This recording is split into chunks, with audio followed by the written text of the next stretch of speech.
Before we dive into the episode, quick reminder, the Chase Tracker app is now available exclusively for Chase Club members. It's the easiest way to track your 5 factors of health and stay consistent with what matters.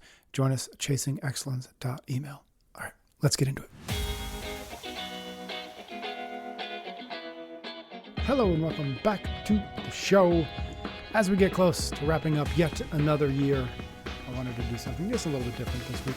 I wanted to take 2 of the conversations that I think are perhaps our most important or foundational conversations from this year, put them together in a single episode. Think of it as a reminder as we exit 2025 of some of the big ideas that we want to carry with us in our mental backpack as we welcome January. Both of these are actually from the beginning of 2025. So they're both from January. So you'll be forgiven if you haven't thought about them in a minute. And in fact, that's why I wanted to bring them back, because it has been 12 months since we released them. The first conversation we're going to replay is the very first episode of the year. As it happens, we called it The Hidden Path from Pull-Ups to Peace of Mind. In it, Ben and I were really excited to do something that we don't do very often. I don't think we had done it before, which is zoom all the way out. We try to connect all the dots of things we talk about here on Chasing Excellence. We start with the end in mind, which is peace of mind, that context-independent sense of fulfillment. And we work our way backwards through chasing what truly matters, through health and freedom, all the way down to the 5 factors of health. It's the complete framework. It's the roadmap. We did our best to bring everything from the last 8 or 9 years into a single conversation. And then the second episode we're going to bubble back up is one that we called The Crew Effect. It was also from early on in the year. It's a deep dive into one of those 5 factors that, quite frankly, I think is the one most overlooked. It's connection, specifically connection with other people, your crew, the people you surround yourself with, because it turns out the people around you have a massive outsized impact on your health, your happiness, and your success. We're talking about 95% of your success or failure. It's absolutely wild and incredibly important that we keep that front of mind. So if you think about it, peace of mind is the destination. These 2 conversations show us the map and the people we need on the journey with us. It's the framework and the crew. I think these are 2 episodes absolutely worth revisiting. I like revisiting it for myself, so I thought perhaps it would be useful to you. That's why I wanted to bring them back. If you happen to know somebody who could use these reminders as we head into 2026, please share it with them. It's the single best and most impactful way that we can continue to build our little virtual crew here at Chasing Excellence. All right, let's start with the roadmap. So here's our conversation on building peace of mind. One thing we talk about all the time is beginning with the end in mind, right? And so I want to talk about what the end in mind is for you and I as we have this conversation, as we've had this conversation over the last, again, whatever it was, 7, 8, 9 years. And obviously it's changed. It's changed a ton since when we began and today. And so I wanted to ground us, again, entering into this new year with what is the end in mind? And specifically, what is the end in mind and how does it connect to the things we do often talk about here, whether that's thrusters and pull-ups, whether that's carbohydrates, whether that's sleeping 8 hours, awareness, intention, action, the mindset continuum. Where do all of these things fit into the broader framework of chasing excellence? And so to begin the conversation around how we begin with the end in mind, the thing that you and I have, with intention, but also just with growth and age and time, have come to is the end in mind for us is really peace of mind. It's really being able to do the best we can to live with the deathbed exercise in our mind. And so I want to start there. I want to start with peace of mind and the deathbed exercise. And then I want to move us all the way back down to the 5 factors of health, which is what we do talk about quite a bit. So let's begin with peace of mind. Why is that the thing that our argument, that the case we're trying to make, is the thing we should all be chasing? How do we get from sleeping 8 hours, thrusters and pull-ups and carbohydrates all the way to this peace of mind? Yeah. I think it's a great conversation because if we don't connect those dots, they can seem very disparate, unconnected, and honestly, if we were to just follow the reason most people are doing thrusters and pull-ups and limiting carbohydrates, they are not connected. Yep. We are saying that they are very, very much connected, and they are the means, the mechanisms, the tools, and the daily practices to get there. So this idea that the end game, the thing that we're trying to strive towards, is peace of mind. The contention is that this is the shared human pursuit, that what we are all actually striving for is what we tend to experience as very fleeting, very small moments. Most of us live with more persistent levels of pain, uncertainty, angst, anxiety, stress, guilt.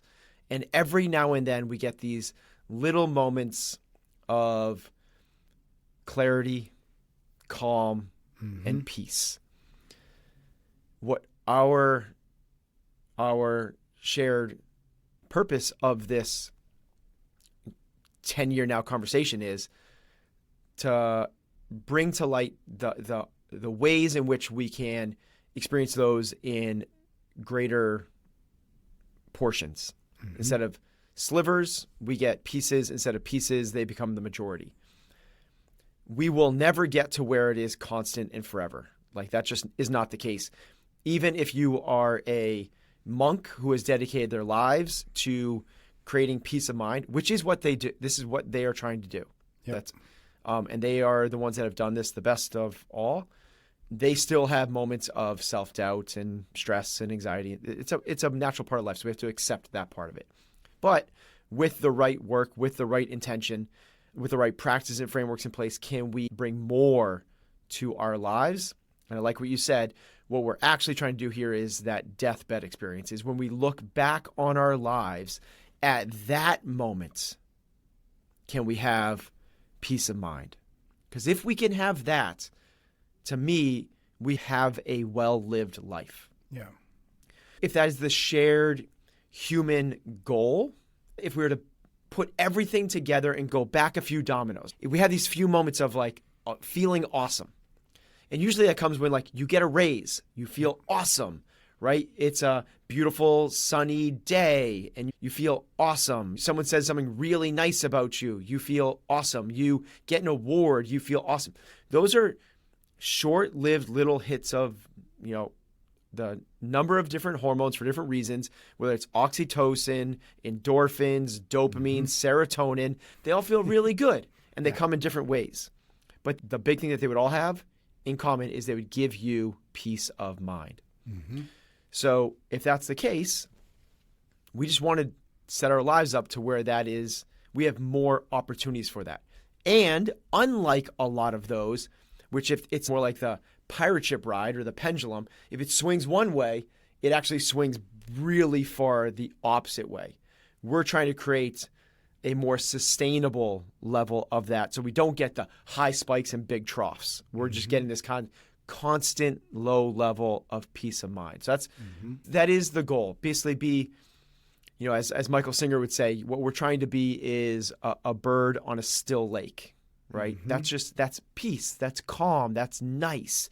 I have options. I can fly away. I could go swim deep down for food. If you're in this tumultuous ocean in a storm, nobody wants that. And this is where people go like, I want to achieve more. I want more salary, because when you do that and you get more earning power, that gives you peace of mind for a moment. Then your expenses rise, your responsibility goes up, and it goes away, right? Yeah. You win the championship. You feel awesome for a moment until it's time to go back to work. It's very similar to you win the championship, and then shortly after you win the championship, all those same insecurities pop up, and you have to go back to the grindstone just to prove yourself again, to get that feeling again for that fleeting moment. So instead of chasing all these little things here or there, let's just create the more sustainable model for greater levels or greater chances of peace of mind.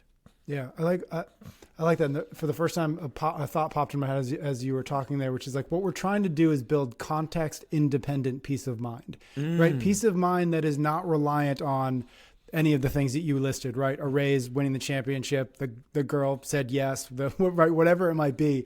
What we're trying to do is figure out how do we live a life that peace of mind is independent of what might be happening in our lives at that exact time. That's really hard to do. But I think that that's ultimately what we're trying to do. Context independent peace of mind. Yeah. I love that.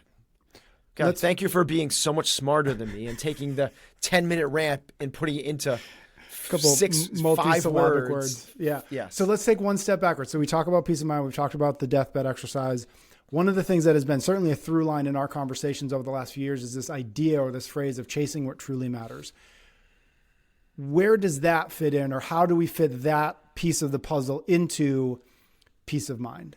Yeah. So we're going to get distracted. We talk about this a lot, right? We're going to get distracted if we don't take the time to figure out what truly matters to us. We're going to chase the things that we're going to get distracted by, the noise and all the distractions and society, parents, everything else that's been built into us. The capitalistic society, like our society says chase one thing. Yep. Other societies say chase another. It's what we have to do is really figure out what truly matters.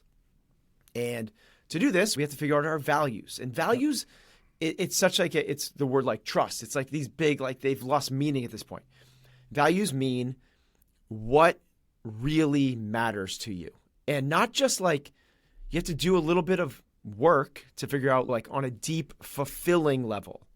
Not it matters because, again, it felt good when I won the championship, so I got to make sure I win the championship again.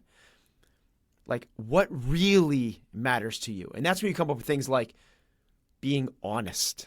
Yeah. Being honest, it's really hard in the moment, but it feels really good in the long term, right? So, like, honesty might be one of those things. Like, integrity, like, much harder to do the right thing, takes more effort, takes more energy, might not be understood by a lot of people, but in the long run, on your deathbed, how are you going to feel about that? Like, what are those things that are deeply, deeply, intrinsically bring you true fulfillment, true sense of self? And that's what we have, chasing what truly matters, not the thing that the next pull on the slot machine, the next drink, the next zero on the paycheck, but like what actually, like what we talk about is when you walk through your door every single day, whether it's at work or at home, when you walk through doors, what's the feeling you get? That's your life. It's a Jordan Peterson. You are not the 5 days in Jamaica sipping margaritas. That's not your life. You are every single day the feeling you get when you walk into your door after a hard day of work. The big thing here is like, to chase what truly matters, you can't, it takes work. And this is where like we have to figure this out, either through meditative practice, journaling, stillness, exploration, reading. Like this is not something that we are pre-programmed for. We're pre-programmed for the opposite. We're pre-programmed to just follow the tribe. The tribe has done this. The tribe says, you going out in the wild and killing the wolf is the most important thing you could do as an adolescent. So, okay, that's where you put all your, no one in today's society does that. Yep. But if you were a Spartan warrior, that is the thing. So it's like, we have to do the work to figure out not what the tribe says, but intrinsically to me, what matters. And is it safe to then connect those first two dots that we've laid out here? Peace of mind and what truly matters. What truly matters is what will lead to a life where at the end of your life, you will have peace, you will have calm, you will feel like you have done the things you were supposed to do. Exactly right. So if you're thinking of like the honesty example, Yep. Well, if you were dishonest to move up the corporate ladder, at the end of your life, are you really going to have peace of mind? Mm-hmm. At the end of all days, when you're looking back, are you going to be proud? Are you going to have fulfillment? That word fulfillment means you have fulfilled your purpose. You have lived a full life. You have experienced a well-lived life, regardless of the length of it. The time that you were here, you did it in the most meaningful, best way that you possibly could. And that's where knowing your values, knowing your purpose, avoiding the noise, the long-term approach to this, the relationships, all the things that like chasing what matters, living authentically, not in pursuit of what other people, but you. That's kind of the crux of this whole thing. We're sponsored this time around by Aura Frames. Here's my holiday pattern. Tell myself that I'm going to be thoughtful and then panic at the last minute. Buy a gift card. This year, though, I skipped the panic. I gave an Aura frame because the best gifts aren't really things. They are moments. An Aura frame lets you give someone a rotating collection of memories, pictures from this past summer, candid shots from family dinners, videos of the kids being kids, which is to say ridiculous. It's unlimited free photos and videos. Just download the Aura app, connect it to Wi-Fi. You can then preload photos before the frame ships and keep adding them from anywhere all year round. No holidays necessary. For a limited time, visit auraframes.com. You can get $35 off Aura's best-selling Carver matte frames by using the promo code EXCELLENCE when you check out. That's auraframes.com with the code EXCELLENCE. This deal is exclusive to you, so order now and get it in time for the holidays. We're brought to you this time around by Function Health, the only platform giving you the data that most people never get and the insights to actually do something about it. Inside Function, you get access to over 160 lab tests annually, everything from hormones to toxins to markers of heart health, inflammation, and stress, all of it tracked in a secure place over time. Here's what I have noticed. Whenever I show friends or family my Function dashboard and walk them through what you actually get, they're hooked. They see the clarity it provides, and most of them end up signing up. So this year, I'm just going to give Function memberships to the people I care about most, because what better gift than to give someone the clarity around their health? Most gifts fade, let's be honest. This one helps the people you love stay healthy. We use this here, and we think you should as well. You can own your health for just $365 a year. That's $1 a day.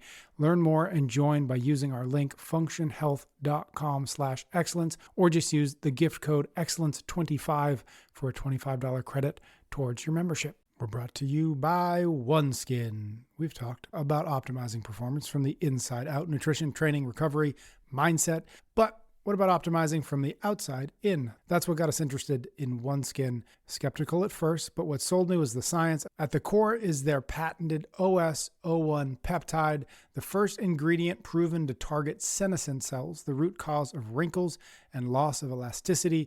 The results were validated in 5 clinical studies. I've been using the OS01 face moisturizer. It's simple, layers seamlessly, replaces multiple steps. It's certified safe for sensitive skin, free from over 1,500 harsh ingredients, and it's got the National Eczema Association seal of acceptance. OneSkin just launched their nightly rewind gift set, face moisturizer, peptide lip mask, and cooling gua sha tool designed to work together during your body's natural repair mode. For a limited time, try OneSkin for 15% off using the code EXCELLENCE at oneskin.co/excellence. After you purchase, tell them that we sent you, oneskin.co/excellence. So let's take one more step backwards then. We've got peace of mind, we've got chasing what truly matters, and now let's enter into the conversation where a lot of people, I think, find us and where we spend a lot of time, which is health. Where and why does health live in the line of succession between where we are today and where we're trying to get to in that peace of mind? Health gives you freedom. So without health, it's going to be really challenging to sustain your energy, to have focus, to have the resilience required for anything else. So what we're trying to do is create the ability to meaningfully engage. And the saying that we've said before is, he with health can have 1,000 wishes, freedom. I can have 1,000 wishes. He without health has but just one wish. And obviously that is to be healthy. If you are in a hospital bed, how much freedom do you have to go and experience life on your terms? And let's say you define that as, I want to give back to others. I want to have meaningful relationships. I want to better the world. I want to live and have impact. If you're on your hospital bed, that is not an option. At least it's a much more challenging option, like in a hugely more challenging way. If you have health, you can then chase those things with a lot more vigor, with a lot more vitality, with a lot more impact. It's a phrase that I love, which is that it puts you in the position to be an asset and not a burden. You're the driver, not the passenger. Yep. You have the potential to make decisions instead of a lot of decisions being made for you. If you are basically incapacitated on your deathbed, you don't even necessarily have the choice of like when or what you eat. It's what's brought to you. It's like, obviously you don't have a decision in terms of how you're going to impact the world. So let's be the driver. Let's be the ones that can make the decisions.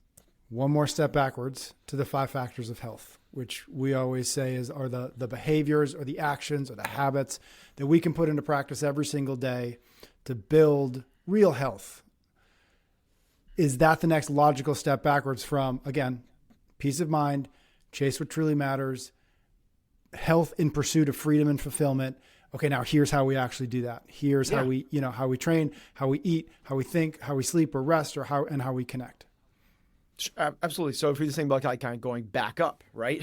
So if we decide that health is the pathway to freedom, and freedom gives you the opportunity to chase what truly matters, and chasing what truly matters is the thing that's going to lead to ultimate fulfillment, peace of mind. Cool. Then let's define what health is. Yep. Health is a function of 10 different components, 5 of which are more a function of luck, and 5 are a function of your daily behaviors. Those ones that are a function of luck are your DNA, your genetics. If everyone in your family has had cancer, the chance of you having cancer go up. That's unlucky. The next one is your age. If you're 18, the chance of you having better health than if you are 88 is massively bigger. So just your age, uncontrollable. Your access to high quality healthcare. So if you live in Boston, surrounded by the best hospitals in the world, your chances of being healthy are much, much better than if you live in Rwanda or a third world country and you contract some disease, which leads us to a next one, which is exposure to toxins, poisons, viruses. You grew up in a house with radon or lead poisoning, something like that. And the last one is kinetic or accidents. Yep. A tree fell on your head and you're brain dead. You got in a car accident and you're paralyzed from the waist down. Those are the 5 that are essentially outside of your control. Those that are inside of your control are the ones we really want to focus on. Now, you could move and you could get better access to high quality health care. You could take care of your environment, like all those things for sure. But the ones that this is what gets us down to, if we kind of think about the domino effect, this gets us to the conversation that we have all the time. And it's why we have these conversations, is we're looking for that high level of proactive health, right? Resilient health, which is a function of how you train. And I use the word train, not move, not exercise. It's how you train. It's how you eat, how you sleep. Those 3 now are kind of commonplace in the vernacular. Everyone's kind of like, I understand, which is new. We fail to realize no one was having the sleep conversation 20 years ago. Yeah. It was the exact opposite. We thought it was a badge of honor to be someone that was busy and didn't sleep a lot. Now we look at that as like, that's insane. Like it's so detrimental to your health. Similar to that is the health movement in terms of training exercise is really new. As new as like the 80s. Health clubs didn't even exist in the 60s. It wasn't a thing. Jogging became a popular pastime in the 70s, and health clubs were on the heels of that in the 80s. Now, people accept it as like, yeah, well, of course you got to exercise to be healthy. So again, how you exercise, how you train, how you eat, obvious one, how you sleep. The ones that aren't quite as obvious are really broken into 2 categories that really have to do with psychological, emotional, and mental stress. And that is how you think. So your, as Chris Irwin would say, your mind fitness. And then the last one being connections. That is connections with yourself, understanding your purpose, your passion, your values, and lining your mind up. What truly matters. What truly matters. Exactly. Yeah. So that's important, obviously, but also connection with other people. And then lastly, nature. Like this is just a big one that, if we take those last I would say 4, your mental health, how you connect with yourself, others, and nature. Those are the ones that are not in the conversations just yet. If you go to the doctors, a good doctor now will talk to you about exercise, sleep, and nutrition. Very few of them are talking about the other ones. They might talk about stress, but they're going to talk to you in terms of like work and only work. Are you stressed at work? But those are the other ones that matter a lot. And that's, if we're to frame up the totality of health, it's those 10 things. But let's pay attention to the 5 that are inside of our circle of influence. And let's do first principles or first dominoes of each one of those categories, because there are multiple things we can do inside of each one of those, but we've also narrowed in on the most important actions, the most important habits. I would just lay it out as a prescription. Yep. It's a 1 sentence per pillar, and it is train 5 to 6 times per week. Mm-hmm. Eat real foods, sleep 8 hours, think like a warrior, and connect with yourself, others, and nature. Mm-hmm. And then from there, you get to like, okay, what do we mean by training 5 or 6 days a week? When we say sleep 8 hours, what do we mean by sleep? That sounds so weird, but what do we mean by sleep 8 hours? Well, that means sleep. It means you need to give yourself probably a sleep opportunity. It's lights out to lights on of 9 hours. Real food. What do we mean by real food? That means that it's probably a single ingredient food that exists in nature, and we get kind of down the pipeline of what do we mean by think like a warrior? It's not like I want to go and kill somebody. It's in our paradigm of not like a victim, not like a pessimist, not like an optimist, hopefully more like a realist, and we can strive to think more like a warrior, somebody that actually looks forward to challenges.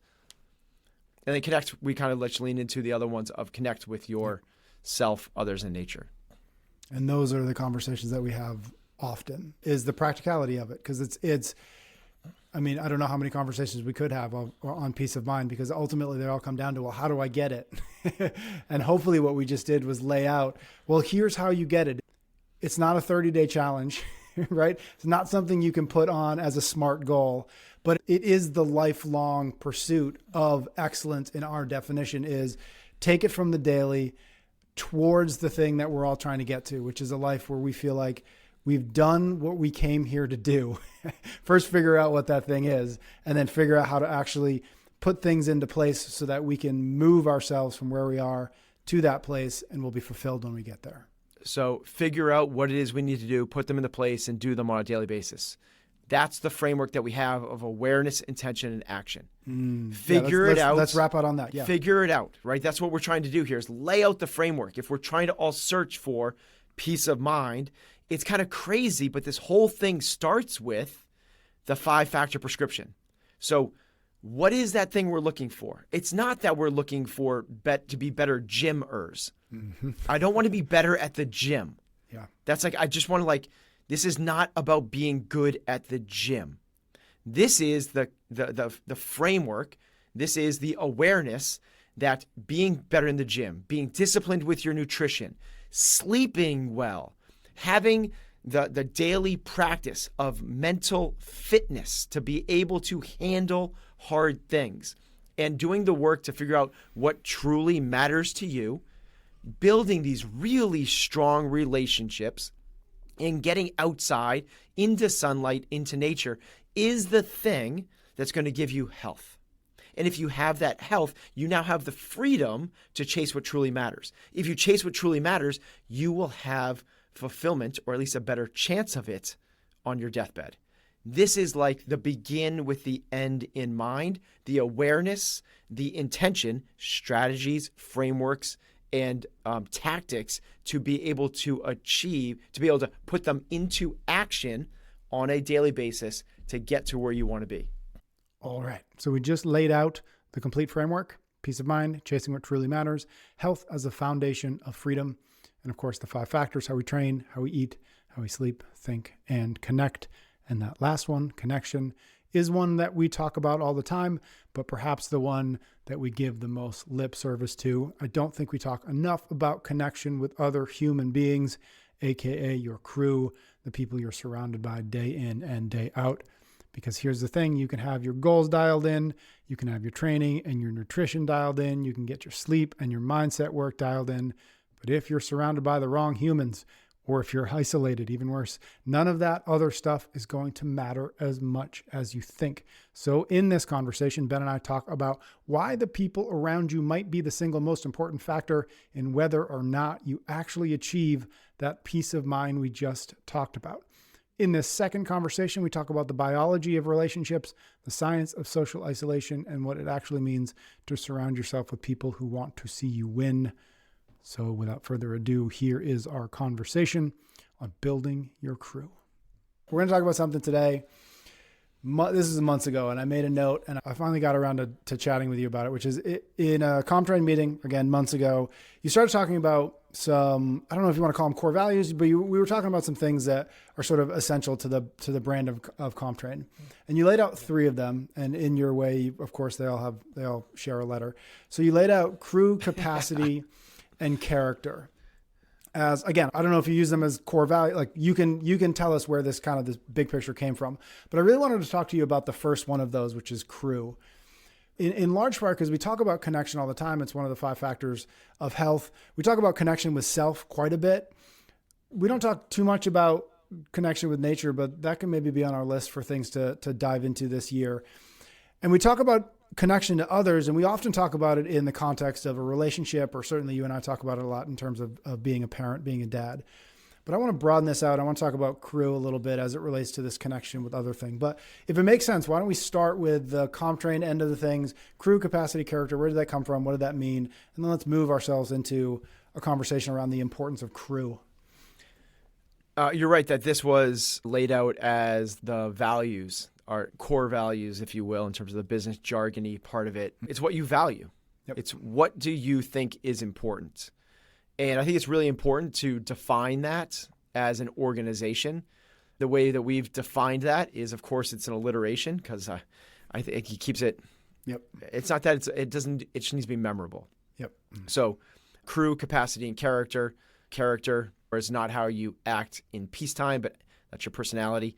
Character is how you act when you are challenged. Yep. When things aren't going your way. Capacity is your health, your vitality. It's what can you do? Are you a high performer? Are you reliable? Are you able to help others? Are you an asset, not a burden? And then the first one is crew, which is purposely on first. I think it's probably the highest of those. So when I laid this out to the team, I laid it out in the example I gave was, or the parable, the story, if you will, doing meaningful things with other people, I just think is so vital to what we are trying to do, which is live a meaningful life. Mm-hmm. And the example I gave was on my bucket list. It's been on my bucket list, and everyone that listens to the show regularly knows that I'm very regimented in terms of the structure and the vision I have for my life and the way I track this. And it's been on my 3-year, call it bucket list, 3-year picture since I started doing this, was to go heli skiing. Mm-hmm. Like, that's just one of the things I want to do with the next 3 years of my life. And it was 6 years ago. 6 years ago. Yeah. And honest, but here's, like, if you go like, well, why haven't you done that? And the reason I haven't done that is because I haven't found the people that I want to share that experience with. Mm-hmm. To me, that it could be the most enjoyable thing that I could do. And I want to do it with people that first can ski, but I want to do it with people that capacity.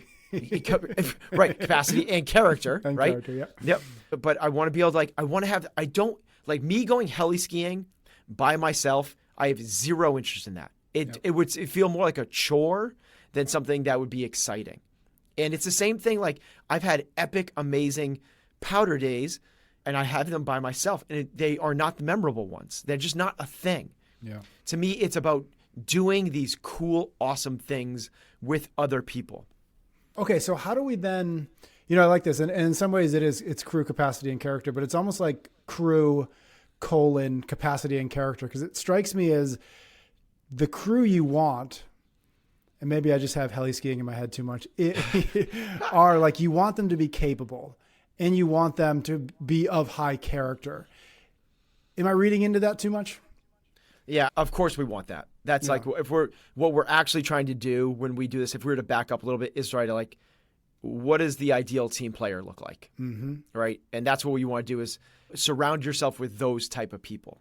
People that have high character, people that are incredibly capable, and people that want to be a part of a team and part of something bigger. Yep. The saying that we've used a lot internally, and I didn't create this, but I kind of morphed it off of other stuff.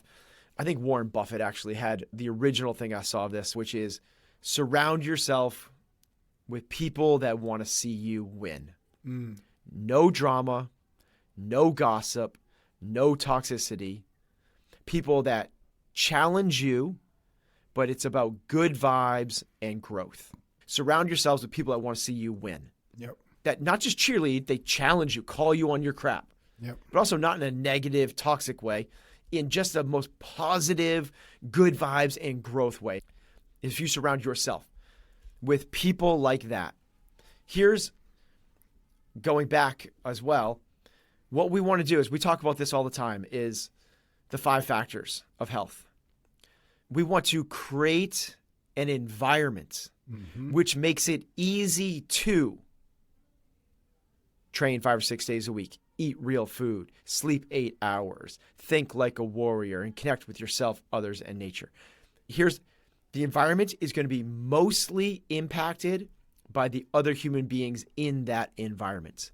You are the average of the 5 people you spend the most time with. That's the cliche thing, but the science is backing it up. Like, there's so much robust science to back that up.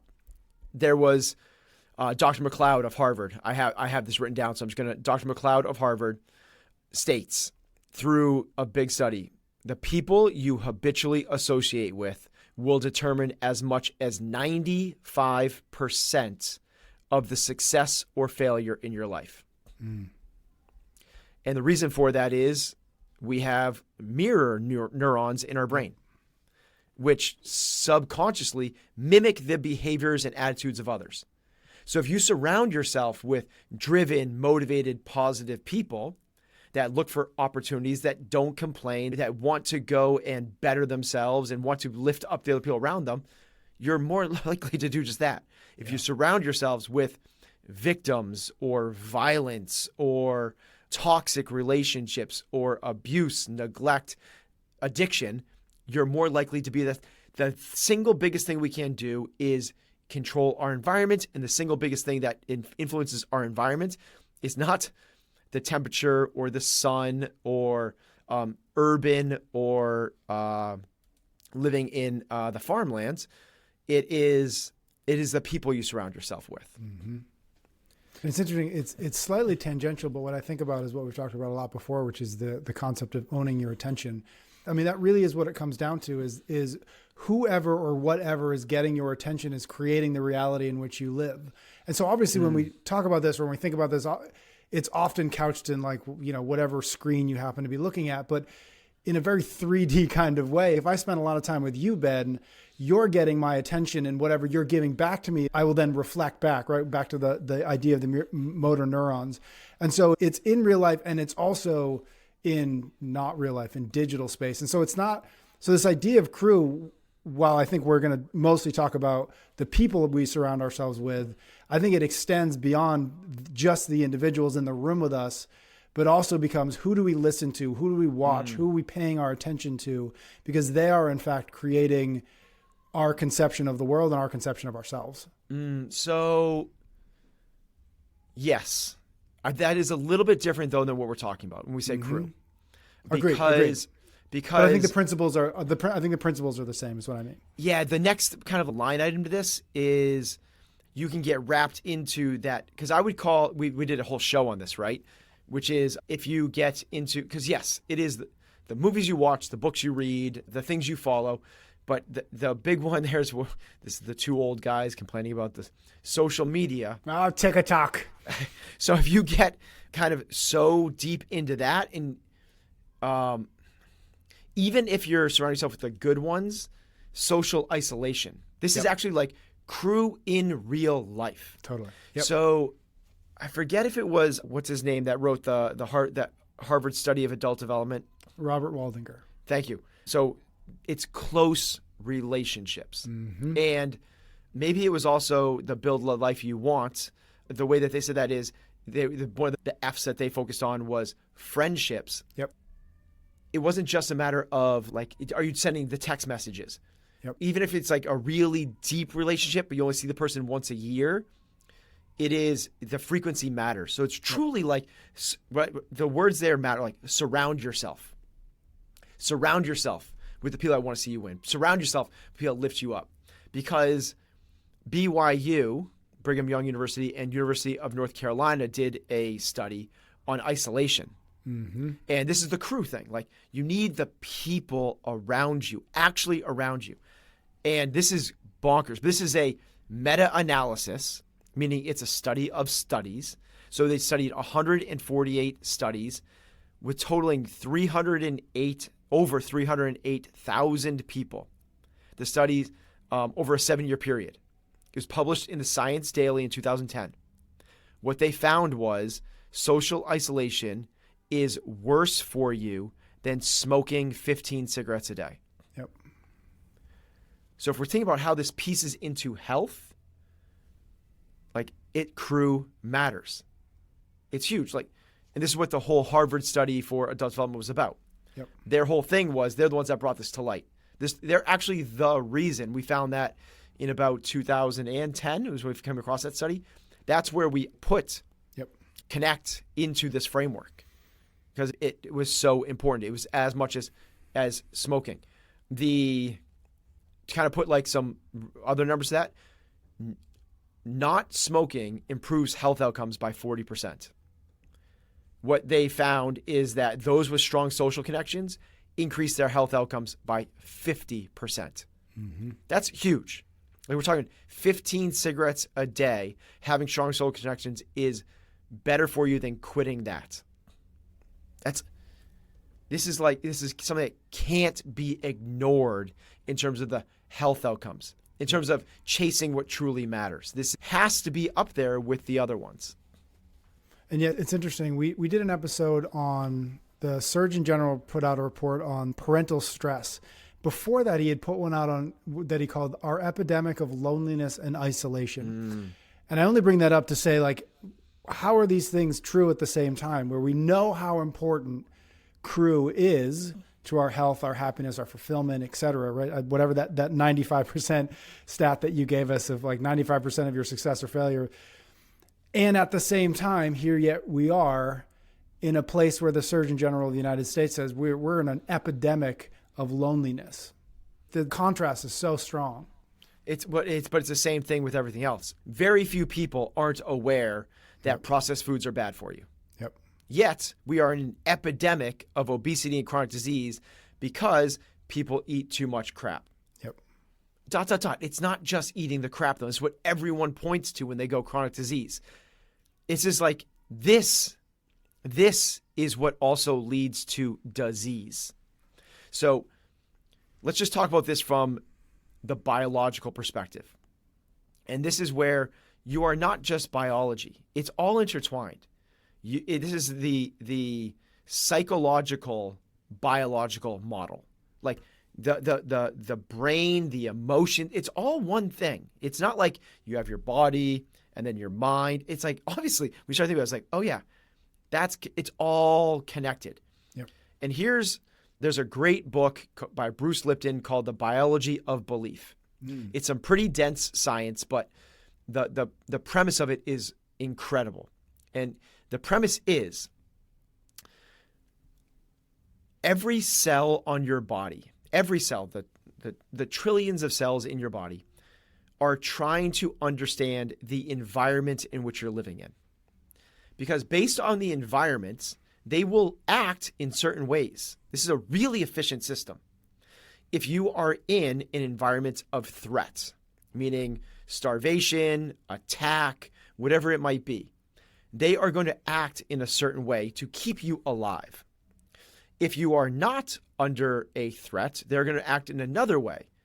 The threat one puts the central nervous system into the sympathetic state, which diverts blood away from the gut shuts down the immune system, and the 13 different systems in the body, from the reproductive to the immune to the digestive to the muscular and cardiovascular, all respond. They all respond in an effort to help keep you alive. One of those things, and this all matters, like one of those things is the immune system deregulates. If the cells on your body perceive a threat, they will tell through, basically every cell has a little membrane around it called a receptor. Inside is the effector. The receptor takes in info, goes, hey, we're under threat. Effector, go do this thing.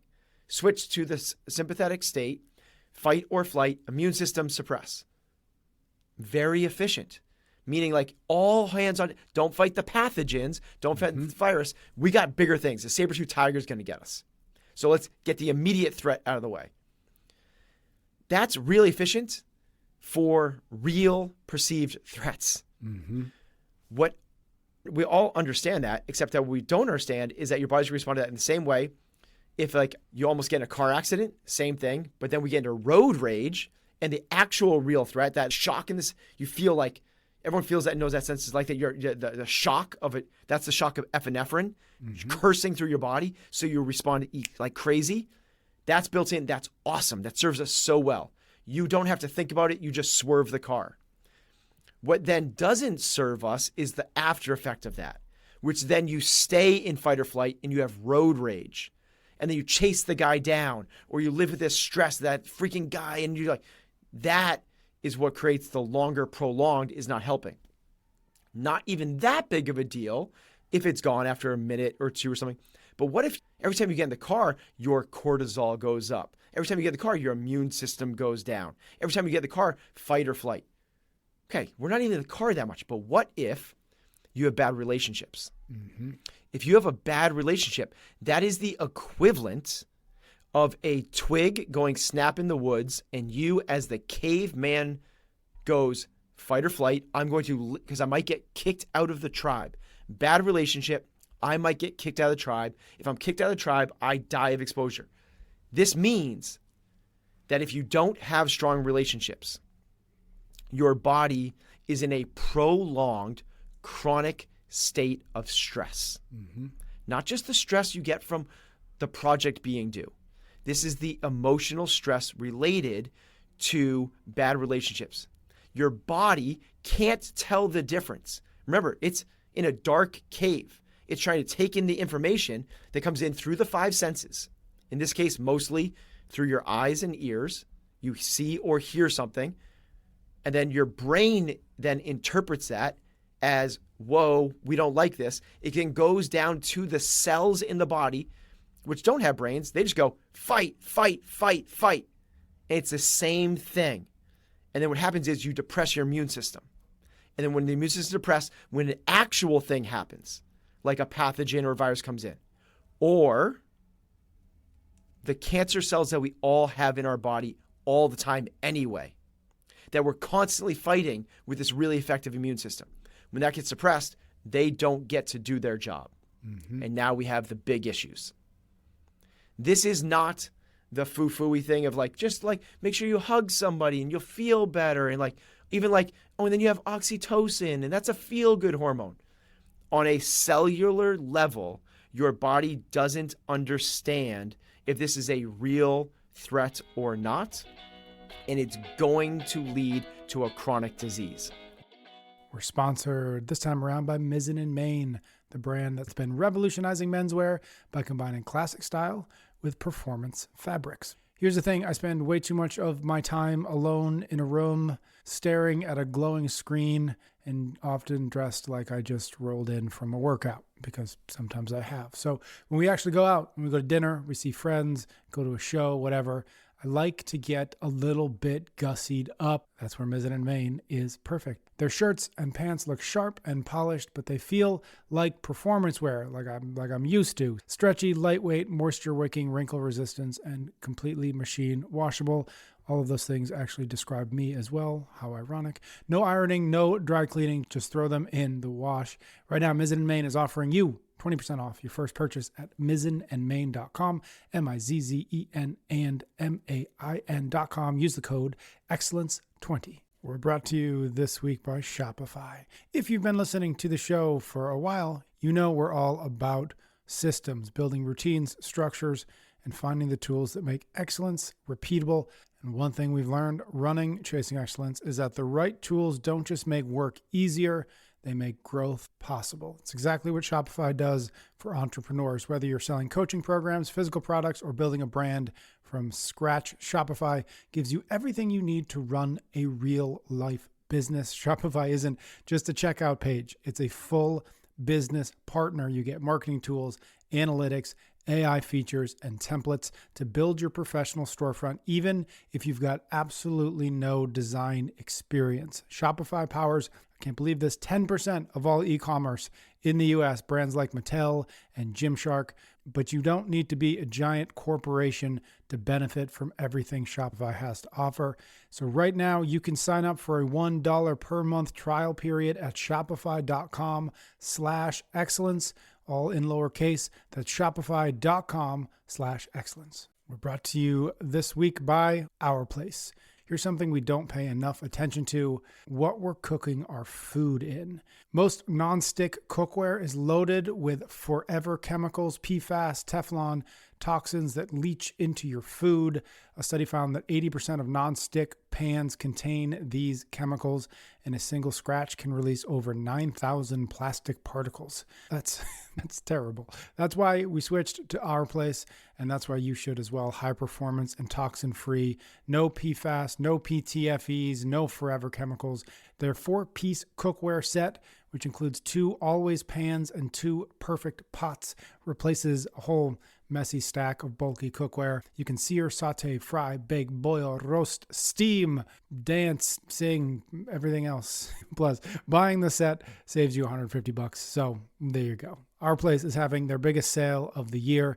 You can save up to 35% of everything they've got on their website through January 12th. Just go to FromOurPlace.com/excellence. I brought up the social isolation. We've talked about bad relationships. Are those equally dangerous to us in your mind? In other words, are bad relationships worse than having no relationships at all? Or are they just different problems that we all collectively need to solve for?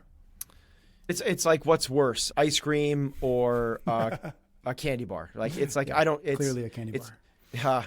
2 flavors. I agree with that. The honest answer is I don't know. I don't know which is worse. Yep. I almost want to say isolation is worse. I think there's nothing worse than not having any contact with other humans. Yeah. You know, you think about in terms of prisoners, the worst thing you can do to a human being is put them in solitary confinement. Worse than physical torture. When given the choice between the two, prisoners choose the physical torture over the solitary confinement. Now, I've never put in either of those, so I can't speak firsthand. I don't have the research to back it up, but my gut level says that isolation is the hardest things for humans to endure. Mm-hmm. So how do we start rooting the problem so that we can fix it in your mind? And again, maybe we stick with the toxic or the bad relationships if that feels like it's the more prescient one.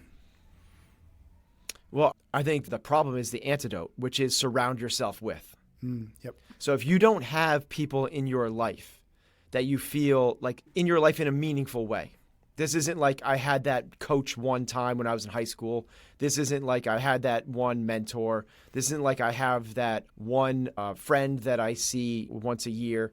This is, are you surrounded with people that want to see you win? Mm-hmm. That don't bring negativity, drama, or gossip, that challenge you, that lift you up, that challenge you to become a better version of yourself.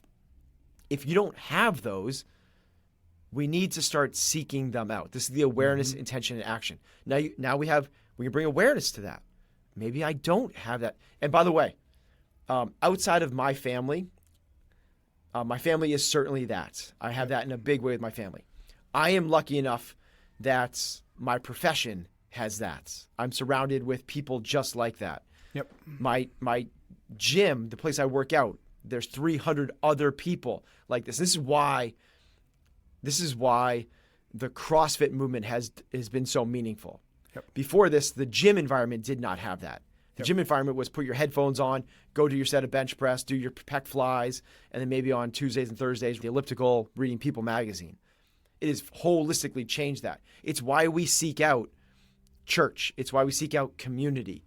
It's why we seek out people of similar values. So this is, for myself, I feel like I have this in a big way in terms of my family life and in terms of my professional life and in terms of my fitness pursuits. But I feel like I could do a better job on this with friends. And I have a couple really good close friends, but I had this conversation with my best friend a month ago. And I was like, we're not seeing each other enough. Yeah. Like when we see each other, this is so uplifting. This is so powerful. We both know how much we love each other. We end text messages with, I love you. We need to do this more frequently to actually get the benefit that we want to this. He was like, is that the case? Like, does it matter like this? I was like, I really think it does. Like, if we're going to surround ourselves, us seeing each other, we would always schedule once every other month we would get together. This should be the norm, not the exception. Yep. Yeah, that word that you just hit on, I think is until you hit on it, I think it floated past me, but the idea of surround, I think is really important. And it's, we use the word with intention, but again, you can hear it and not think about it. But surrounding yourself with people who want to see you win is not, I see you once a quarter, right? I see you every once in a while. I see you when our calendars collide and it just so happens that we're in the same place at the same time.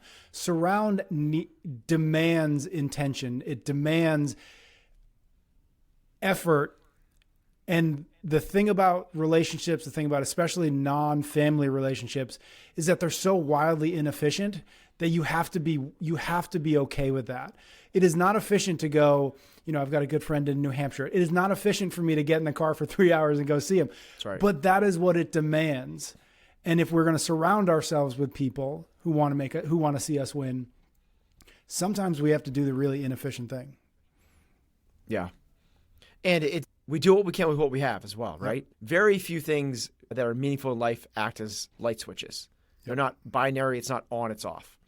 So your friend in New Hampshire, if you're not going to drive the 3 hours, is it more of a daily text where there's this constant conversation instead of the rare one, which is every 3 weeks you get something? It's this constant conversation. And this is what I've, in terms of this is the early part of the year, we're in January. I always set up my 1 year goals. This is my 1 year goal for myself this year, is to create, it's written out, more meaningful, deep friendships. Yep. This is the thing that I'm going to be incredibly proactive about this year. And I don't have all of the strategies. I don't have all of the ways to do that, but I'm taking small, meaningful steps now. The example is like that best friend. We have something scheduled in 2 weeks instead of 2 months. I just saw him 2 weeks ago. So it's like, it's going to be more frequent. I'm doing a daily text to somebody to try to keep the ball rolling. And I envision this being like I get the 5, 6, 7 people that I try to pull in. And then from there it turns into a conversation instead of I talk every 5, 6 days. Yeah. Yeah, I am similar to you in terms of a focus for the new year. So cool to hear. We're going to keep talking about this. Anything as we wrap up, anything else on this conversation or this topic of crew that we want to hit on before we bounce? I would go to the high level part of the whole prescription, which is create an environment in which makes it easy to. Yeah. Right? And that's it. That both is easy to create the crew, but also recognize that as you do that, the other things get easier. There's, similar study, which it is, you are 45% more likely to be overweight if your friends are overweight than if your family is overweight. Yep. I went back and looked at I think in previous episodes I've reported that as 161%. I went back and looked at it, and there's some people that are kind of questioning the methods of which that study was conducted. So the more robust one now is it's the difference. It's actually 42.5%. The number doesn't matter. It's not the letter, it's the spirit. Yep. If it's not necessarily your genes that are determining if you're overweight. It's your friends, because if your friends are going to Buffalo Wild Wings and ordering pitchers of beer and wings slathered in barbecue sauce 4 nights a week, the chances of you doing that are really high. Yep. Right? So the idea is like create the environment which makes it easy too. The other part of that is, okay, how am I going to get, like, you got to put yourself out, create it, get it, like, this is why the CrossFit gym space is so powerful. Agreed. Right? Because people connect so well in that environment. All right. Thank you so much for sticking with us through that. And I hope you agree with me that those 2 conversations felt like a good 1-2 punch. Because here's what it comes down to. Peace of mind isn't just about having the right framework or knowing the right strategies. It's about the map and the people you are traveling with. You need to know where you're going. That's the framework, the 5 factors, the awareness and intention that leads to action. But you also need to surround yourself with people who want to see you win, people who challenge you, lift you up, and make the hard work easier just by being in your corner. As we head into the new year, I hope you'll think about both of these things. Where are you going and who are you going with? If you want to go deeper on any of this, we've got resources at chasingexcellence.email. That's where also you can sign up to join us in the Chase Club, get our newsletter, connect with a community of people who are all chasing the same thing. Thank you for being part of our crew, and we'll see you next week. Thank you so very much for tuning into the show this week. 2 quick things before we go. The first, if you want even more from this episode, I do recommend you check out the full listener guide where we break down all the big ideas. We ask reflection questions. We give you steps to put these ideas into action. The link is in the show notes. And the second thing, while you're there, check out the Chase Club. It's our premium membership where we include bonus content, ad-free episodes, and the brand new Chase Tracker app. Check it all out